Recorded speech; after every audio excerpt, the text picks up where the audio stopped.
Hello guys, आज की इस सेशन में हम बात करेंगे classification and nomenclature of organic compounds.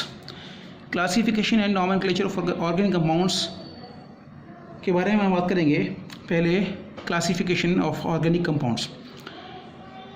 Organic compounds को क्लासिफिकेशन कैसे करते हैं हम पहले फर्स्ट ऑफ ऑल देखें organic compounds. Organic compounds is divided into two types of compounds. First one is alicyclic compound और एलिफेटिक कंपाउंड और ओपन चेन कंपाउंड। इसमें for example methane, methyl alcohol, ethane, propane, normal propane, ये सब जो है open chain compounds हैं। और second category is cyclic compounds और क्लोज्ड चेन कंपाउंड और ring compound. These cyclic compounds are again divided into two types. First one is homocyclic or carbocyclic compounds and second one is heterocyclic or heterocyclic compounds, for example pyridine. These homocyclic compounds or carbocyclic compounds are again divided into two types of compounds. First is alicyclic compounds, for example cyclohexane, and second is aromatic compounds, for example benzene. तो ये हुआ classification of organic compounds.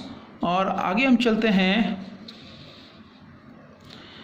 Homologous series. एक और इसमें topic है, इसमें homologous series. Homologous series किसे कहते हैं? भी होमोलोगस सीरीज़ का मतलब होता है is a group of class of compounds each member of which from the preceding और succeeding member differ by one CH2।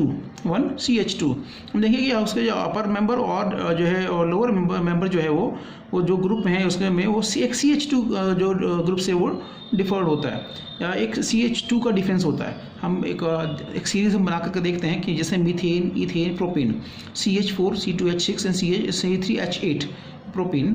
तो अब यहाँ हम देखें कि CH4 और C2H6 जो एडजेसेंट मेंबर्स हैं एल्केन के, इन दोनों में जो डिफरेंस है वो CH2 का डिफरेंस है। ऐसे ही हम देखें कि सेकेंड इज इथेन और प्रोपेन जो में इसमें भी जो है जो डिफरेंस है वो CH2 का डिफरेंस है। ऐसे ही आगे हम ब्यूटेन, पेंटेन, ये सब आगे बनाते रहेंगे। तो ये जहाँ पे CH2 का एक डिफरेंस होगा तो उसको हम कहते हैं होमोलोगस सीरीज़। अब यहाँ जो ये डिफरेंस होता है तो जो molecular weight of every adjacent member differ by 14। तो इसमें जो मॉलिक्यूलर वेट है जो एडजेसेंट मेंबर्स का वो 14 से डिफर होता है। फॉर एग्जांपल जैसे हम देखें CH2 जो कार्बन का मॉलिक्यूलर वेट 12 और हाइड्रोजन का मॉलिक्यूलर वेट 1 है, तो यहाँ पे C12 + 2 = 14। यहाँ जो है जो CH4 और C2H6 के बीच में जो मॉलिक्यूलर वेट डिफरेंस होगा वो 14 का होगा। ऐसे ही इथेन और प्रोपेन के बीच में जो मॉलिक्यूलर वेट डिफरेंस होगा वो 14 होगा। तो ये होमोलोगस सीरीज़ है। और होमोलोगस सीरीज़ में जितने भी मेंबर्स आप आते रहेंगे उसमें सब में CH2 का डिफरेंस होगा। आगे हम चलते हैं नॉमेनक्लेचर। हम बात करते हैं नॉमेनक्लेचर की। तो नॉमेनक्लेचर ऑफ ऑर्गेनिक कंपाउंड्स हम कैसे करते हैं? हम इसमें जो है जो नॉमेनक्लेचर होता है जो ऑर्गेनिक कंपाउंड्स का वो IUPAC के अकॉर्डिंग होता है। IUPAC international union of pure and applied chemist system का फुल फॉर्म है। यहाँ पे हम कुछ देखें कि जो कुछ क्लासेस हैं जो उनका हम IUPAC में नेम कैसे उसका होता है। तो कुछ एग्जांपल हम देखें। फॉर एग्जांपल जैसे आप यहाँ देखें कि name of class and IUPAC name. तो यहाँ पे पैराफिन्स का जो है वो IUPAC नेम है alkanes, olefins alkenes, acetylenes alkynes, alcohol alkanols, aldehydes alkanals, ketones alkanones, carboxylic acid alkanoic acid, esters alkyl alkanoate, primary amine amino alkane, secondary amine alkyl amino alkanoate alkyl amino alkanes, tertiary amines di alkyl amino alkane, alkyl halides halo alkanes, nitroparaffins nitro alkanes, cyanides alkane nitrile and ethers alkoxy alkene. तो ये सब जो है कुछ classes हैं। उन classes का जो IUPAC नेम क्या क्या है ये सब है, हमें इनको याद करना है। इनको लर्न करने के बाद ही हम आगे बढ़ पाएंगे। अगर ये नहीं होंगे तो फिर बाद में थोड़ी सी प्रॉब्लम आएगी। हम कुछ और एग्जांपल इसमें देख लेते हैं कि एल्केन का जो है कैसे ये नेम कैसे जो ड्राइव होते हैं। तो हम क्या करते देखते हैं कि एल्केन का जो लास्ट ई है ई को अगर हम इस ग्रुप से जो रिप्लेस करते हैं तो ये नहीं बनता है। जैसे एल्केन का ई को हम रिप्लेस किया ऑल से तो एल्केनॉल बना, एल्केन की ई को रिप्लेस किया अल से तो एल्केनल बना, ओन से रिप्लेस किया ई को तो एल्केनॉन बना, और ऐसे ही ई को हम रिप्लेस करते हैं ओइक एसिड से तो एल्केनोइक एसिड बनता है। तो हम इसमें जो है एल्केन के लास्ट ई को हम रिप्लेस करते हैं बाई कॉरस्पॉन्डिंग ग्रुप। आगे हम जैसे एग्जांपल हम ले लेते हैं, जैसे CH3COOH। यहाँ पर आपने देखा कि यहाँ पे 2 कार्बन है, फर्स्ट सेकंड। अब 2 कार्बन है तो इसका मतलब जाहिर सी बात है कि ये जो है कि इससे कॉरस्पॉन्डिंग एल्केन जो है वो ड्राइड बाई इथेन, जो एसिड है वो ड्राइड बाई इथेन। तो हम देखेंगे इसमें 2 कार्बन एटम है तो ये एथेन का डेरिवेटिव है, तो इसका जो नाम IUPAC के अकॉर्डिंग क्या होना चाहिए, तो इथेन और ई को जो है हमने क्योंकि एसिड है तो ओइक एसिड से हमने इसको रिप्लेस किया इथेन ओइक एसिड। तो ये हुआ आपका इसमें इथेन ओइक एसिड। यहाँ पे हमने ये चीज़ देखी और कुछ और आगे बढ़ते हैं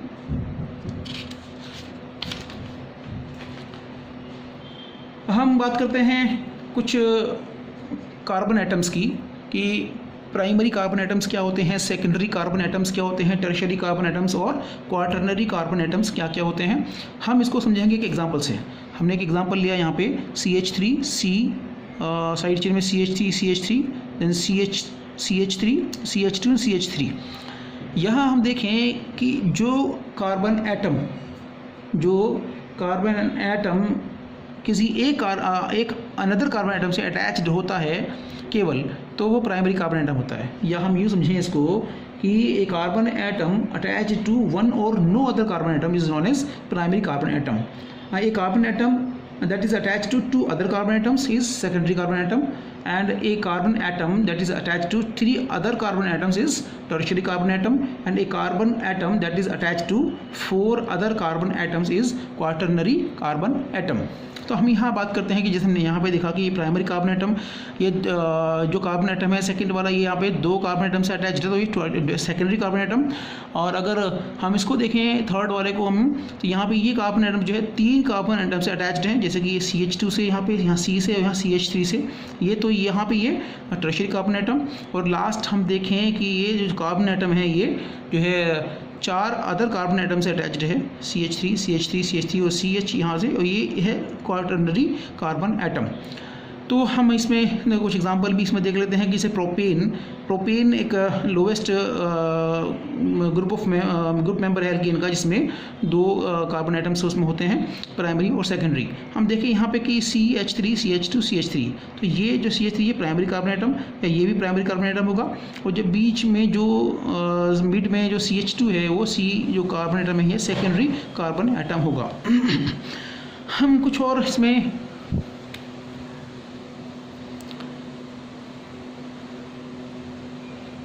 इसमें हम देख लेते हैं भाई। जैसे स्ट्रेट चेन हाइड्रोकार्बन्स को हम नॉर्मल से डिनोट करते हैं, नॉर्मल हाइड्रोकार्बन, जैसे normal alkane, normal ethane, normal propane, normal butane, normal pentane, ठीक है। और से एन से इसको हम डिनोट करते हैं। और जैसे कि मीथेन, इथेन, ये तो नॉर्मल होते ही हैं, इसमें तो कोई सेकेंडरी कार्बन एटम होता ही नहीं है। तो खैर नॉर्मल प्रोपेन है ये से ये, तो ये आपका जो है इसको हम नॉर्मल से एन से, स्मॉल एन से इसको डिनोट करते हैं। तो ये स्ट्रेट चेन कंपाउंड्स हो गए कुछ इसमें। और कुछ ब्रांच्ड चेन पैराफिन्स जिसमें टर्शियरी कार्बन एटम होता है, जैसे कि आइसो एल्केन से हम इसको आइसो से हम इसको जो है उसको टर्म देते हैं। ऐसे ही जो जिसमें क्वार्टरनरी कार्बन एटम जिसके अंदर होता है उनको न्यू एल्केन बोला जाता है।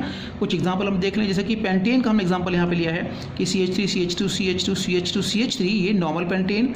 यहाँ साइड चेन में है CH3 CH2 CH3 और CH3। यहाँ देखिए कि ये जो है टर्शियरी कार्बन एटम इसमें है यहाँ पे जो है, तो ये iso pentane. Then next example is C जो कार्बन है, कार्बन की चारों जो वैलेंसीज हैं वो अलग अलग कार्बन एटम से अटैच्ड हैं, तो ये क्वार्टरनरी कार्बन एटम है, तो ये न्यू पेंटेन। तो ये न्यू पेंटेन हुआ। और इसके बाद हम चलते हैं कुछ एल्काइल ग्रुप्स पर। से एल्काइल ग्रुप्स क्या है भाई, इसमें जो it's obtained by removal of one hydrogen atom of alkene. अगर हम एल्केन से हम एक हाइड्रोजन एटम को रिमूव कर दें तो जो ग्रुप बचता है उसको कहते हैं एल्काइल ग्रुप कहते हैं, या एल्काइल रेडिकल उसको कहते हैं, और इसको हम R- से डिनोट करते हैं यहाँ पे हम। जैसे हम देखें कि एल्केन, तो एल्केन के एन को हम अगर रिप्लेस करते हैं आइल से तो ये एल्काइल ग्रुप बन जाता है इसमें, ठीक है। अगर हम एक हाइड्रोजन एटम इसमें से अगर निकाल दें तो एल्केन को जो एन पार्ट है वो आइल से रिप्लेस हो जाता है। जैसे प्रोपाइल जो है वो इज द लोवेस्ट स्ट्रक्चर और lowest group having 2 isomeric structure. हम देखें यहाँ पे कि एक नॉर्मल प्रोपाइल और आइसोप्रोपाइल, यहाँ CH3 CH2 CH2 डैश, यहाँ पे जो एक वैलेंसी फ्री यहाँ पर है तो ये नॉर्मल प्रोपाइल, और यहाँ साइड चेन में है CH3 तो यहाँ पे ये आइसोप्रोपाइल हुआ। कुछ और हम एग्जांपल देखने बिटाइल का जो है नॉर्मल बिटाइल जैसा आपने दिखा ये structure CH3 CH2 CH2 CH2 dash, ऐसे ही यहाँ पे सेकंड स्ट्रक्चर आइसोब्यूटाइल, यहाँ पे एक CH3 साइड चेन में है और बाकी जो है इसमें, और थर्ड स्ट्रक्चर सेकेंडरी ब्यूटाइल, जो यहाँ जो साइड चेन होगी जो कार्बन वैलेंट होगा उसी पे ही साइड चेन होगी यहाँ पे। और यहाँ देन आप देखें कि जो है टर्शरी ब्यूटाइल और नियो ब्यूटाइल, यहाँ पे जो है तीनों कार्बन की जो वैलेंसी, जो कार्बन की 3 वैलेंसी जो अलग अलग कार्बन एटम से अटैच्ड हैं और एक वैलेंसी फ्री है, तो ये टर्शरी ब्यूटाइल और नियो ब्यूटाइल। कुछ और भी टिपिकल एग्जांपल्स हैं जो एल्कीन से ड्राइव होते हैं, हम देखेंगे बाद में और इनकी आगे नीड भी होगी। जैसे vinyl CH2 double bond CH जो है, और allyl CH2 double bond CH single bond CH2, और ये विनाइल एलाइल ग्रुप है। तो आगे हम बात करेंगे जो है नॉमेनक्लेचर ऑफ ऑर्गेनिक कंपाउंड्स, जो नेमिंग ऑफ ऑर्गेनिक कंपाउंड्स कैसे करेंगे हम, इसमें lowest continuous chain, lowest sum rule, ये सब हम आगे पढ़ेंगे। तो फिलहाल आज के लिए इतना ही, और इस वीडियो को आप जो है अपने फ्रेंड्स के लिए आगे शेयर करें और जिससे कि औरों को भी इस वीडियो का फ़ायदा हो। तो आगे ही हम ऐसे केमिस्ट्री के और जो है सीक्वेंशली हम वीडियोज़ बनाते रहेंगे। Thank you.